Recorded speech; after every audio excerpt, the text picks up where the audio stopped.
নমস্কার,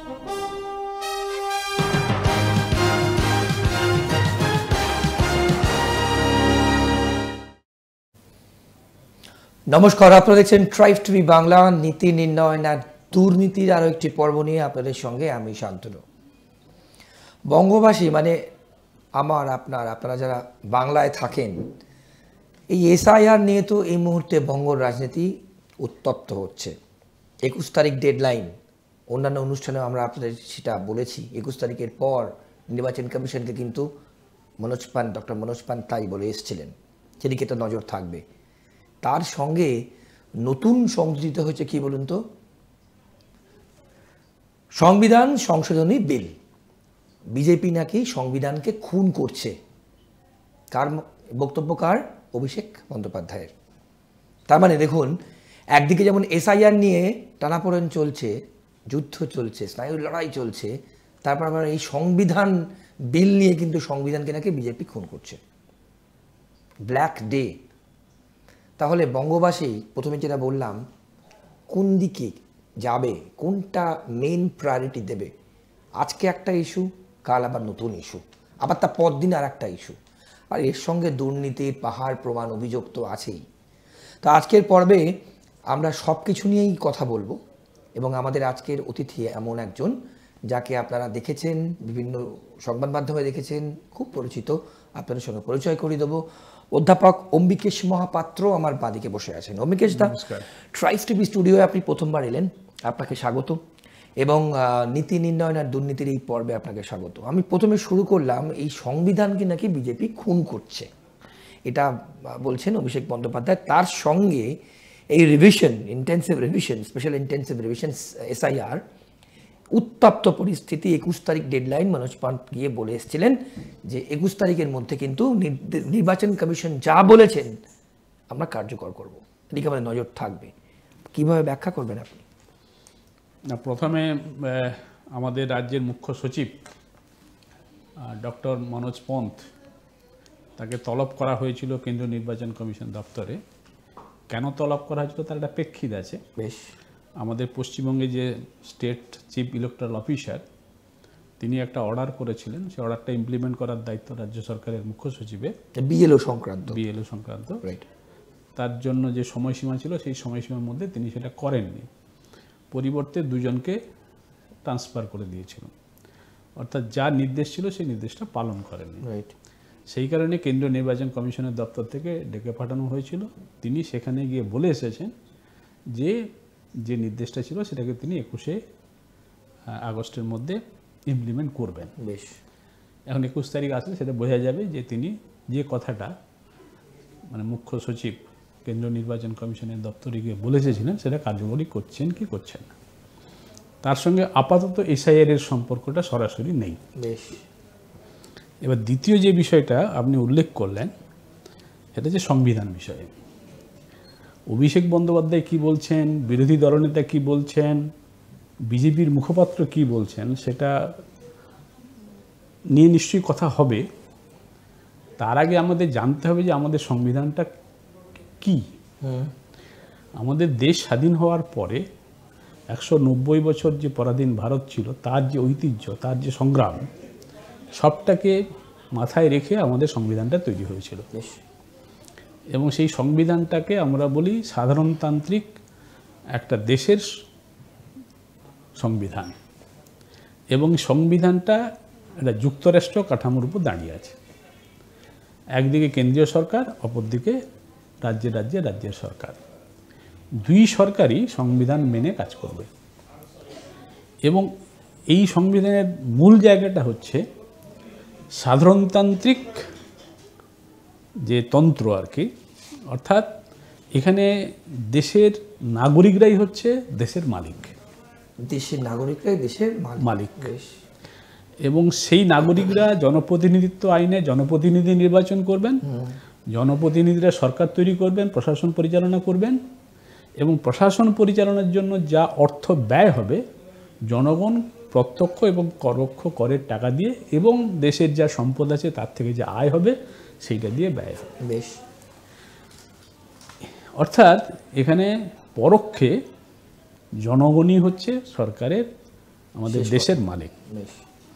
সেই জনগণ যাতে তার ভোটাধিকার প্রয়োগ করতে পারে অবাধ শান্তিপূর্ণ পরিবেশে, সেইটা দেখভাল করার জন্য সাধারণতান্ত্রিক যে সংবিধান তার দায়িত্ব দেওয়া আছে কেন্দ্রীয় নির্বাচন কমিশনকে। ওকে।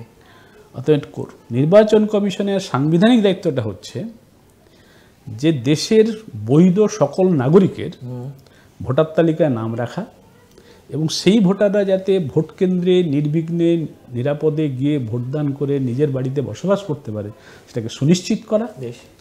এবং ভোট গণনায় যাতে কারচুপি না হয় সেটাকে নিশ্চিত করা। বেশ।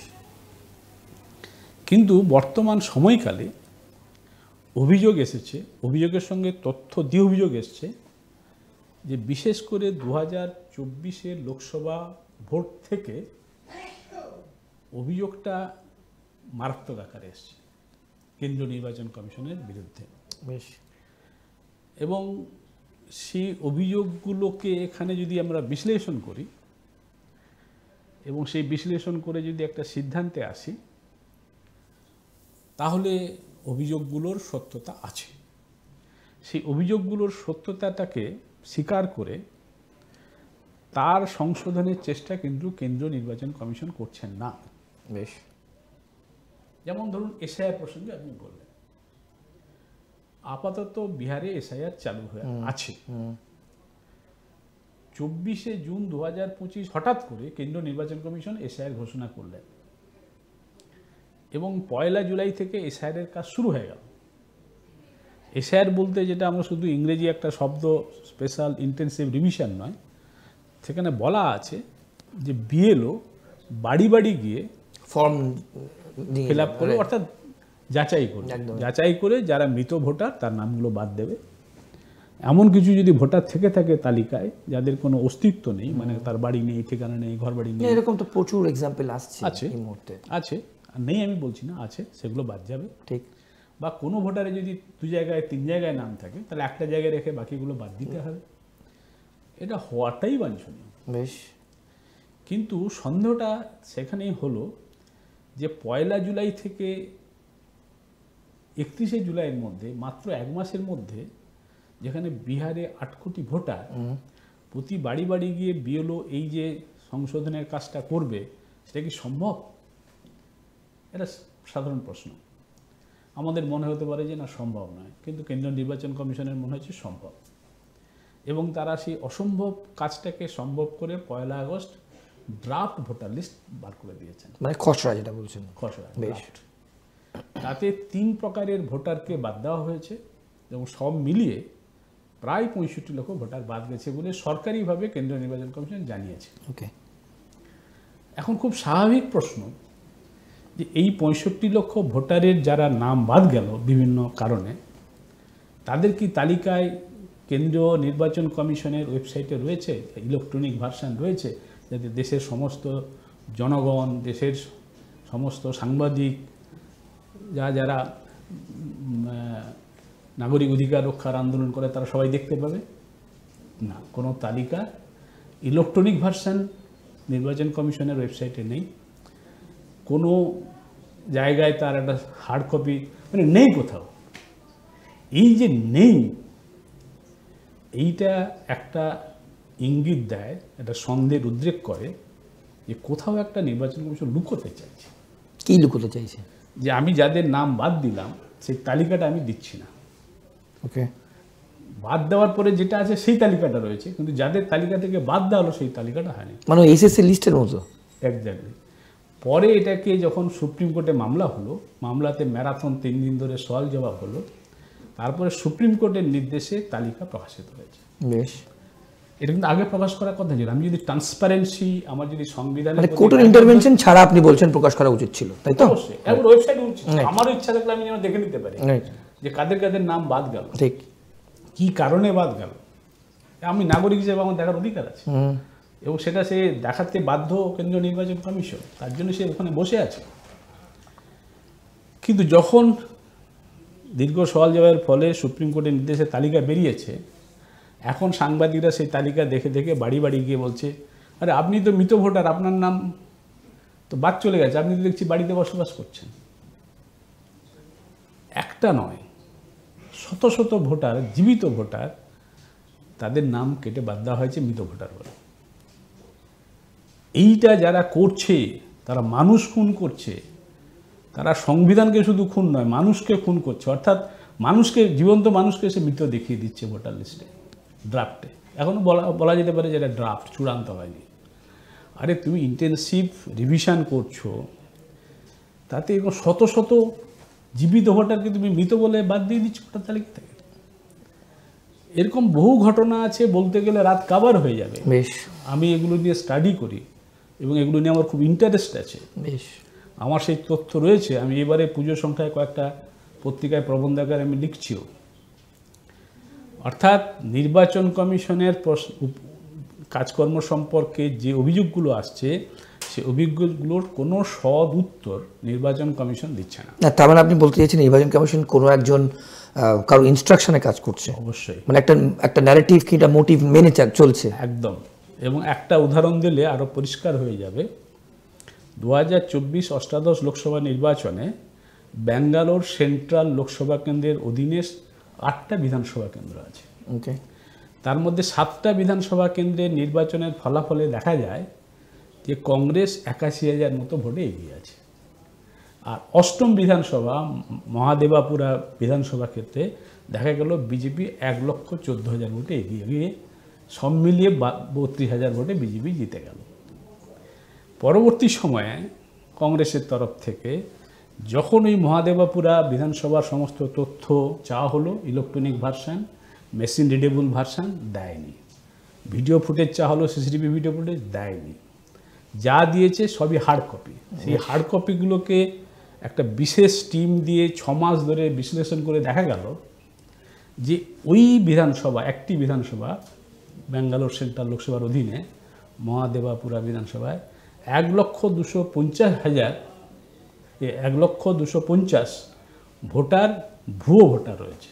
এগুলো একদম আপনি ইন্টেনসিভ স্টাডি করে একদম উইথ ডকুমেন্ট আপনি বলবেন? একদম একদম, খুব খুব ইম্পর্টেন্ট, খুব গুরুত্বপূর্ণ। এবং এটা অলরেডি রাহুল গান্ধী গত 7ই আগস্ট সাংবাদিক সম্মেলন করে, তারপর কিন্তু কাউন্টার সাংবাদিক সম্মেলন গণেশ কুমার করেছেন, ফুল বেঞ্চ কাউন্টার করেছেন 17 তারিখে করেছেন, 7-এর জায়গায় 17।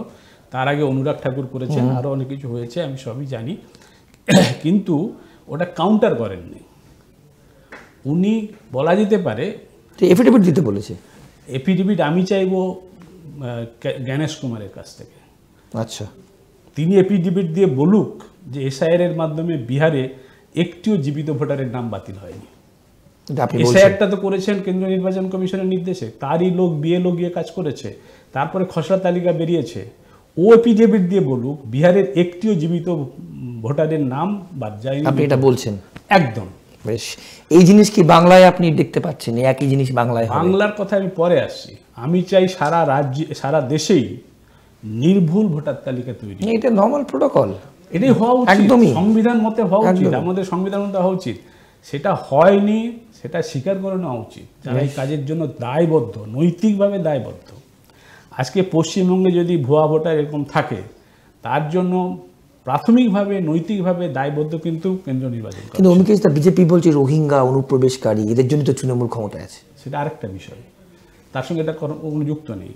আমাদের দেশ এত বড় একটা দেশ, তার একটা এত সীমানা আছে, সীমানা পেরিয়ে যদি এদিকে কেউ ঢুকে পড়ে, তার দেখভালের দায়িত্ব তো ভারত সরকারের। ভারত সরকারের, এর জন্য তো আমি আর আপনি দায়ী নই। যদি রোহিঙ্গা ঢুকে থাকে, অন্য কেউ চোর ডাকাত ঢুকে পড়ে, অনুপ্রবেশকারী ঢুকে পড়ে, এই ঢুকে পড়েছে এবং তারা ভোটার লিস্টে বা রেশন কার্ডে নাম তুলেছে, তার জন্য দায়ী তো আমি নই, আপনি নই। তার জন্য যেখানে যে সরকার আছে, সরকার দায়ী। ঠিক। এবং সেগুলোকে চিহ্নিত করা উচিত, চিহ্নিত করে তাকে আগে তাদের সিটিজেনশিপ বাদ দেওয়া উচিত। যে ভারতের সিটিজেন হবে সেই তো ভোটার হবে, যে কেউ তো ভোটার হতে পারে না। দেশের, ভারতবর্ষের যে সংবিধান, তার নাগরিক সে কেবলমাত্র ভোটার তালিকায় নাম তুলতে পারবে এবং সেই ভোটদান করতে পারবে। তাহলে যে আমার নাগরিক নয়, সে ভোটার তালিকায় যদি উঠে যেয়ে থাকে, তাহলে সে নাগরিক পরিচয় কোনোভাবে সে আদায় করেছে, নাহলে কী করে সে নামটা তুললো? বেশ, অমিকেশ, আমাদের সময় তো এগোচ্ছে। আমরা এসআইআর নিয়ে এতক্ষণ আপনি যেভাবে বিশ্লেষণ করলেন, একদম তথ্য সহকারে, খুব গুরুত্বপূর্ণ। অন্য টপিকে আসি অমিকেশ দা, আপনি যে ব্যাচটা পরে এখানে বসে আছেন স্টুডিওতে, জাস্টিস ফর অভয়া, এক্স্যাক্টলি, এবং আপনাকে দেখা গেছে রাত দখলের ক্ষেত্রে দেখা গেছে ফ্রন্ট রানারদের মধ্যে আপনি একজন, পাবেন জাস্টিস? বছর ঘুরে গেল তো। দেখুন, আপনি আমাকে জিজ্ঞেস করলেন জাস্টিস পাবো কি না, বছর ঘুরে গেছে, পাইনি। আমি আমার ব্যক্তিগত অভিজ্ঞতায় বলছি, আমার নিজের উপরে তিনটে ক্রিমিনাল কেস দিয়েছে এই রাজ্যের সরকার। তিনটে ক্রিমিনাল কেস দিয়েছে। একটা কলকাতা পুলিশের পূর্ব যাদবপুর থানাকে ব্যবহার করে, একটা কলকাতা পুলিশের হেয়ার স্ট্রিট থানাকে ব্যবহার করে, আর একটা হচ্ছে হরিদেবপুর থানাকে দিয়ে ব্যবহার করে। অর্থাৎ যারা জাস্টিসটা যে দেবে তো বিচারালয়, আর তাকে সহযোগিতা করবে কে? তদন্তকারী সংস্থা। তদন্তকারী সংস্থা তদন্ত করে তবে তো ডকুমেন্ট দেবে কোর্টের কাছে, কোর্ট তো বিচার করবে, কোর্ট তো আর তদন্ত করে না। তাহলে তদন্তকারী সংস্থা বলতে রাজ্যের ক্ষেত্রে CID, Paschimbanga police, Kolkata police, আবার কেন্দ্রের ক্ষেত্রে সিবিআই। তাহলে পুলিশ যদি আমার বিরুদ্ধে মিথ্যে অভিযোগে ক্রিমিনাল কেস দেয়, সে তদন্ত করে যে চার্জশিটটা কোর্টের কাছে দেবে, সেটা কি দেবে? মিথ্যের উপরেই দেবে। এবং আমার ক্ষেত্রে এরকম জলজান্ত মিথ্যে ব্যবহার করে কোর্টে প্রডিউস করেছে কে? না পুলিশ। একবারে সই করে তারিখ দিয়ে, মানে আপনার কি দোষ? আপনি প্রতিবাদ করেছেন? হ্যাঁ, সবটা মিথ্যের উপরে। মানে একটা কেস আমি আপাতত বলি, যেটা 3 নম্বর ক্রিমিনাল কেস, হরিদেবপুর থানাকে দিয়ে করা হয়েছে। আমার বিরুদ্ধে কাউকে ডেকে নিয়ে এসে একটা মিথ্যে অভিযোগপত্র থানায় জমা করানো হয়েছে, আমি জানছি না। সেই অভিযোগের ভিত্তিতে থানা একটা এফআইআর রেডি করছে, সেই এফআইআর নিয়ে কোর্টে থানা বা কোর্ট পুলিশ গিয়ে জমা করছে, একটা ক্রিমিনাল কেস তৈরি হয়ে গেল। এবার কোর্ট বলছে আপনি ইনভেস্টিগেশন করে চার্জশিট জমা দিন। চার্জশিট জমা পড়ে যাচ্ছে, আপনি জানেন না? আমি জানছি না। আচ্ছা, আমি দেশের নাগরিক, আমার জানার অধিকার আছে। আমার বিরুদ্ধে অভিযোগ হয়েছে, আমার বিরুদ্ধে এফআইআর হয়েছে, আমার বিরুদ্ধে ক্রিমিনাল কেস হয়েছে, আমার বিরুদ্ধে চার্জশিট জমা পড়ে যাচ্ছে। আপনাকে একবারের জন্য ইন্টারোগেট করা কিংবা জিজ্ঞেস করা না, কিছু না। আচ্ছা, আমি কখন জানতে পারছি? তারপরে সেই কোর্টের পেপারের উপরে, মানে সেই চার্জশিট, মিথ্যা চার্জশিটের উপরে, সেই চার্জশিটে কী লেখা হয়েছে? অমৃত মাহাত্র পলাতক, অ্যাবসকন্ডেড, বাড়িতে নেই। এইভাবে চার্জশিট তৈরি করে সই শিলমোহর কোর্টে জমা পড়েছে। এবং স্বাভাবিকভাবে কোর্ট এইরকম কাগজ পাওয়ার পরে আমার এগেনস্টে ওয়ারেন্ট অফ অ্যারেস্ট জারি করেছে। সেই ওয়ারেন্ট অফ অ্যারেস্ট নিয়েও কিন্তু পুলিশ আমার বাড়িতে এসে আমাকে অ্যারেস্ট করতে আসেনি, সেটাও লুকিয়ে রেখেছে। আমি কখন বিষয়টা জানতে পারছি? যখন আমার পাসপোর্ট রিনিউয়াল করতে গিয়ে আমি ভারত সরকারের মিনিস্ট্রি অফ এক্সটার্নাল অ্যাফেয়ার্সের কাছে পৌঁছেছি, তখন পুলিশ ভেরিফিকেশন রিপোর্টে ওইটা জমা পড়ছে। আপনি যদি না যেতেন তাহলে আপনি জানতেও পারতেন? আমি তো জানতে পারতাম না। যখন উনাদের দরকার হবে, মানে পুলিশের যখন দরকার হবে, ওয়ারেন্ট অফ অ্যারেস্ট হাতে আছে, যে কোনো সময় রাত্রিবেলা তুলে নিয়ে চলে আসবে, যে আপনার এগেনস্টে একটা কোর্টের ওয়ারেন্ট অফ অর্ডার আছে। অর্থাৎ আমি অস্ত্রটা তৈরি করে রাখলাম, মিথ্যে অভিযোগ দিয়ে, মিথ্যে এফআইআর করে, মিথ্যে কেস দায়ের করে, মিথ্যে চার্জশিট দিয়ে, ওয়ারেন্ট অফ অ্যারেস্ট বিচারককে দিয়ে একটা তৈরি করে হাতে রাখলাম। যেদিনই আমি মনে করবো এটাকে তুলে নেওয়া দরকার, সেদিন বলবো আমি।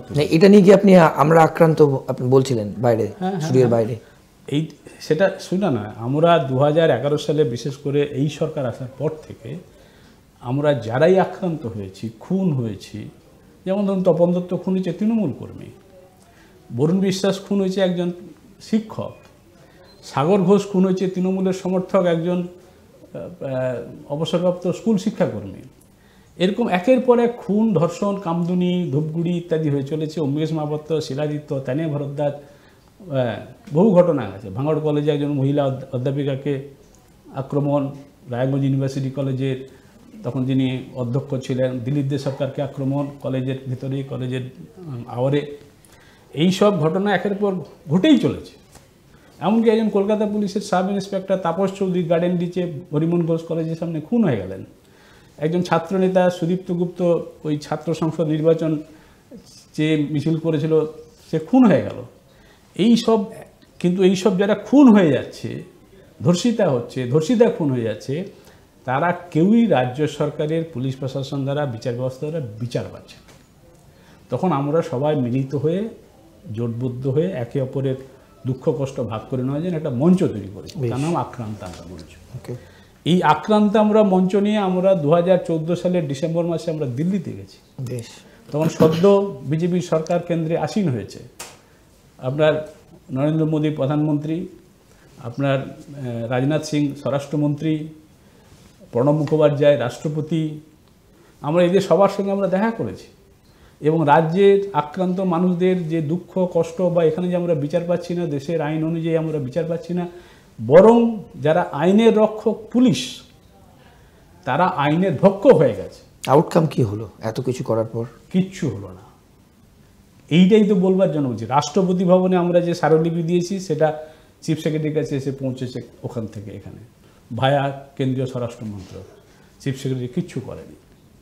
আমরা স্বরাষ্ট্রমন্ত্রী রাজনাথ সিংয়ের সঙ্গে দেখা করে আমরা স্মারকলিপি দিয়ে এসেছিলাম, সেখান থেকে ওরা তো সবসময় বলে দিচ্ছে আপনার law and order state chapter আমরা স্টেটের কাছে পাঠিয়ে দিচ্ছি।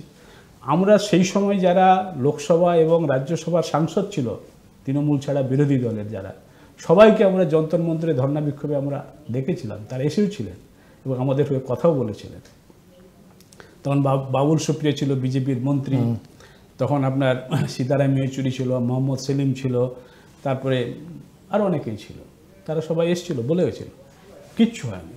কারণটা হচ্ছে একটাই, যে মমতা ব্যানার্জি চায় না এই রাজ্যে কখনো সংবিধানের সম্মত আইনের শাসন এখানে থাকুক। এটা আমরা সবাই, মানে শাসকের আইন থাকবে, শাসকেরই আইন থাকবে, মমতারই বিধান এখানে, সংবিধানের বিধান, এবং সেটা উনি তো মানে কোনো কোর্টকেও তোয়াক্কা করেন না, এটা প্রমাণিত হয়ে গেছে। এই যে ডিএ নিয়ে সে কবে থেকে আন্দোলন চলছে, শেষে সুপ্রিম কোর্ট পর্যন্ত অর্ডার দিল, যেদিনকে সুপ্রিম কোর্ট অর্ডার দিল যে কি 6 সপ্তাহের মধ্যে 25% আপাতত দিতে হবে ইন্টারিম অর্ডার, আমি সেদিনই জানতাম এটা ইমপ্লিমেন্টেড হবে না, কন্টেম্প্ট হবে। আমি কনফিডেন্ট ছিলাম যে হবে না এটা। কিন্তু যারা এইসব সাংবাদিকতা করেন বা বিভিন্ন চ্যানেলে গিয়ে আলোচনা করেন, না সুপ্রিম কোর্ট যখন নির্দেশ দিয়েছে মানতে বাধ্য, না হলে ভাস্কর বাবু এখানে এসেছিলেন যৌথ মঞ্চে, তিনিও বলেছিলেন যে এটা হয়তো রাজ্য সরকার মেনে নেবে। বলেছিল যারা মামলা করেছে তারা রেগুলার যারা খরচ করছে, কোর্টে যাচ্ছে, সুপ্রিম কোর্টে যাচ্ছে, তাদের মধ্যে এইটা যে সুপ্রিম কোর্ট অর্ডার দিলে রাজ্য সরকার মানতে বাধ্য। আমি জানতাম এটা মমতা বন্দ্যোপাধ্যায় কোনো সুপ্রিম কোর্টকেও মানেন না। এই যে এসএসসির যে 26,000 চাকরি বাতিল হয়ে গেছে, রিভিউ পিটিশনে বাতিল হয়ে গেছে, রিভিউ পিটিশনও বাতিল হবে, সেটা স্বাভাবিক। কিন্তু সুপ্রিম কোর্ট যে নির্দেশ দিয়েছে যে আপনাকে আবার একটা নতুন করে মানে প্যানেল তৈরি করতে হবে বিজ্ঞাপন দিয়ে, দরখাস্ত নিয়ে, ইত্যাদি ইত্যাদি, সেখানে যা যা নির্দেশ দিয়েছে বেশিরভাগ নির্দেশই মমতা বন্দ্যোপাধ্যায়ের সরকার এখানে কার্যকর করছে না। এই যে 12% ইন্টারেস্ট টাকা ফেরত দিতে হবে, রাজ্য সরকার কোনো অর্ডার দিয়েছে? কেন্দ্রীয় নির্বাচন কমিশনের যখন এই যে অর্ডারটা, যেটা একটু প্রথমে আমি আলোচনা করছিলাম, যেটা রাজ্য সরকারকে ইমপ্লিমেন্ট করার কথা, মমতা বন্দ্যোপাধ্যায় নিজেই মঞ্চে বলে দিলেন যে আমরা এসব মানবো না। বিএলআরও যদি একটা নাম কেটে দেয়, আমি তার না সাসপেনশন মানবেন, হতে দেবেন না, তিনি বললেন তো bonded labour of central government নির্বাচন কমিশন। অর্থাৎ মমতা বন্দ্যোপাধ্যায়, এই যে মমতা বন্দ্যোপাধ্যায় এতটা সাহস করে এতগুলো কথা বলেও এত বড় বড় ক্রাইসিসকে তিনি ম্যানেজ করছেন, এটা একটা আর্ট, এটা আর্ট এবং ট্যালেন্ট। যদিও তাদের রাজ্যটা রসাতলে চলে যাচ্ছে, শিক্ষা, স্বাস্থ্য, শিল্পায়ন, কর্মসংস্থান, নারী নিরাপত্তা, সংস্কৃতি, মানে আমরা যে বাঙালি, আমাদের যে গর্বের যে সকল জায়গাগুলো ছিল, আমরা তো রামমোহন, বিদ্যাসাগর, রবীন্দ্রনাথ, নজরুল, আচার্য জগদীশচন্দ্র বসু, আচার্য প্রফুল্লচন্দ্র বসু, আচার্য প্রফুল্লচন্দ্র রায়, সত্যেন্দ্রনাথ বসু, আমরা সত্যজিৎ রায়, মৃণাল সেন, এদের তো উত্তরসূরি। একদমই, এরা বাঙালিকে বিশ্বের দরবারে প্রতিষ্ঠিত করেছে। সারা ভারতবর্ষের মধ্যেও আমাদের একটা বাংলার একটা গর্বের জায়গা আছে, যেই কারণে কলকাতা শহরকে বলা হয় কালচারাল ক্যাপিটাল অফ ইন্ডিয়া। সেই বাংলায় এই যে অবস্থা হয়েছে, অবস্থা মানে একবার রসাতলে গেছে, এটা একমাত্র মমতা বন্দ্যোপাধ্যায়ের জন্যই হয়েছে। অমিত, আমার একদম সময় শেষ। 2026 যত এগোচ্ছে, অনেক ইনপুট দিলেন, অনেক আপনি তথ্য ভাগ করলেন দর্শকদের কাছে, খুব গুরুত্বপূর্ণ তথ্য। কি মনে হচ্ছে 26-এ মানুষকে পরিত্রাণ, যারা পরিত্রাণ চাইছে, মানুষ যা ঘটেছে এখনো পর্যন্ত, কি হতে পারে? দেখুন, একটা উদাহরণ দিলে পরিষ্কার হবে যে আরজিকরের ইস্যুটাতে যে পরিমাণ লোক রাস্তায় নেমেছিল বিচার চেয়ে, দল মত নির্বিশেষে, ধনী গরিব, দুঃখী ধনী সবাই মিলে, কিন্তু বিচারটা আমরা পাইনি। এবং সব রাজ্যবাসী বুঝে গেছেন যে বিচারটা না পাওয়ার পেছনে কারণ হচ্ছে বিজেপি এবং তৃণমূল অর্থাৎ কেন্দ্রের শাসক দল ও রাজ্যের শাসক দল এটা বোঝাপড়া, মানে সেটিং, সোজা কথা। সেটিং, সোজা কথা। বেশ এটা বরাবর চলে আসছে, বাইরে সংঘাত, ভিতরে সেটিং। বেশ। তার ফলে আমরা যেমন আরজিকরের বিচার পাইনি, এই যে সাধারণ নির্বাচন হবে 2026-এ এবং কেন্দ্রীয় নির্বাচন যে ভূমিকা নিয়ে, নির্বাচন কমিশন যে ভূমিকা নিয়ে চলেছে, আর এখানে যেমন বাইরে যে যুদ্ধ হচ্ছে, সংঘাত লোক দেখানো হচ্ছে, বাইরে যুদ্ধ, ভেতরে বন্ধুত্ব এসব চলছে, নির্বাচনে অবাধ শান্তিপূর্ণ নির্বাচন হবেই না। কেন্দ্রীয় নির্বাচন কমিশন মুখে যাই বলুক বা যে যাই বলুক, হবে না। মানে গ্যালারি শো হচ্ছে, গ্যালারি শো হবে এবং তার মধ্যে যে যেখানে পারবে দখল করবে।